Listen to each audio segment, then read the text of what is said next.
স্ত্রী খাদিজা রাদিয়াল্লাহু আনহা তারা ইন্তেকাল করেন এবং নবী সাল্লাল্লাহু আলাইহি ওয়াসাল্লামের এই শেষ আশ্রয়স্থল আবু তলেব সেটাও শেষ হয়ে যায়। তার স্ত্রী খাদিজা রাদিয়াল্লাহু আনহা আল্লাহর কাছে চলে যান। এই সময়টাতে নবী সাল্লাল্লাহু আলাইহি ওয়াসাল্লাম প্রচণ্ড মানসিক কষ্টে ছিলেন। আল্লাহ পাক এইরকম একটা সময়ে মেরাজের ঘটনা ঘটিয়েছেন, বলেন সুবহানাল্লাহ। আল্লাহ রাব্বুল আলামিন তাকে পুরো মানসিক সমস্ত কষ্ট থেকে ফারেক করে আল্লাহ পাকের সমস্ত কুদরত দেখিয়েছেন মহাবিশ্বে নিয়ে গিয়ে। যদিও বা তার আগের 3 বছর সাহাবীদেরকে বয়কট করা হয়েছিল। 3 বছর গাছের ছাল পাতা খেয়ে সাহাবীরা থেকেছেন শিয়ারে আবু তলেব নামক জায়গায়। এরপর বয়কট তুলে নেওয়া হয়, তারপর এই আমুল হুজন আসে। এর পরের বছর ইয়াসরিব বা মদিনা থেকে 6 জন যুবক এসে ইসলাম কবুল করে, বলে সুবহানাল্লাহ। তাদের নেতা ছিলেন আসাদ বিন জোরারাহ রাদিয়াল্লাহু আনহু। তিনি ফিরে যান মদিনায়। পরের বছর আবার 6 জনকে নিয়ে আসেন, টোটাল 12 জন। এই 12 জন মুসলিম হয়ে আবার মদিনায় ফিরে যান। এই 12 জনের সাথে আল্লাহর নবী সাল্লাল্লাহু আলাইহি ওয়াসাল্লাম একজন সাহাবীকে পাঠিয়ে দেন দায়ী হিসেবে। তার নাম মুসআব বিন উমাইর রাদিয়াল্লাহু আনহু। মুসআব বিন উমাইর রাদিয়াল্লাহু আনহু। প্রশ্ন কিন্তু আসবে, ভালো করে মনে রাখতে থাকেন। এরপরে মুসআব বিন উমাইর রাদিয়াল্লাহু আনহু এই 12 জন সাহাবীর সাথে যান মদিনায়। মদিনার আগের নাম ছিল ইয়াসরিব। কি নাম? ইয়াসরিব। এর পরের বছর মোট 75 জন, 73 জন পুরুষ আর 2 জন নারী, আওস এবং খাজরাজ গোত্রের, তারা আসেন। এসে নবী সাল্লাল্লাহু আলাইহি ওয়াসাল্লামের হাতে হাত রেখে বায়াত করেন।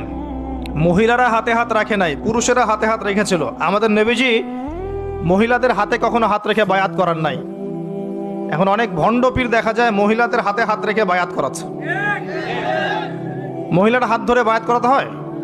মহিলারা মৌখিক বায়াত করবে। তো 75 জন সাহাবী এসে ইসলাম কবুল করে আবার চলে যান মদিনায়।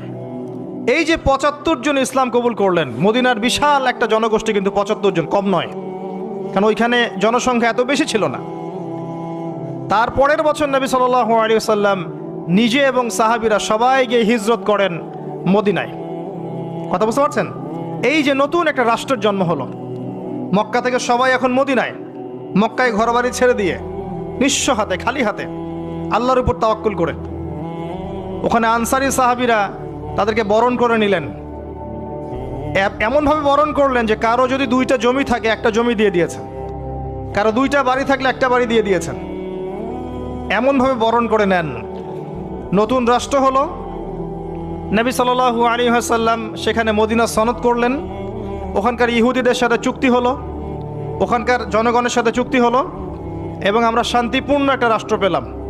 এরপর নবী সাল্লাল্লাহু আলাইহি ওয়াসাল্লাম সেখানে অর্থনীতি সমৃদ্ধ করতে লাগলেন, সামরিক বাহিনী সমৃদ্ধ করতে লাগলেন, অস্ত্রশস্ত্র সব কিছু হতে লাগলো। একটা রাষ্ট্রের যা যা প্রয়োজন সব কিছু সেখানে হতে লাগলো। এক পর্যায়ে আবু সুফিয়ানের বাণিজ্যিক কাফেলাকে আক্রমণকে কেন্দ্র করে বদরের যুদ্ধ হয়ে গেল। আর এই বদরের যুদ্ধে আমরা অল্প সংখ্যক সৈন্য নিয়ে বড় বাহিনীর বিরুদ্ধে জয়লাভ করলাম। ইসলামের ইতিহাসে প্রথম সশস্ত্র যুদ্ধ। কথা বুঝতে পারছেন? এর পরের বছর হলো উহুদ, যে যুদ্ধে আমরা প্রায় জিতে গিয়েছিলাম। আমাদের একটা ভুলের কারণে সাময়িক বিপর্যয়ের সম্মুখীন হলাম। আমরা উহুদের সাময়িক বিপর্যয়ের সম্মুখীন হলাম। 70 জন সাহাবী শহীদ হয়ে গেল। আমাদের নবীজি স্বয়ং নিজেও সেই যুদ্ধে মার খেয়েছেন।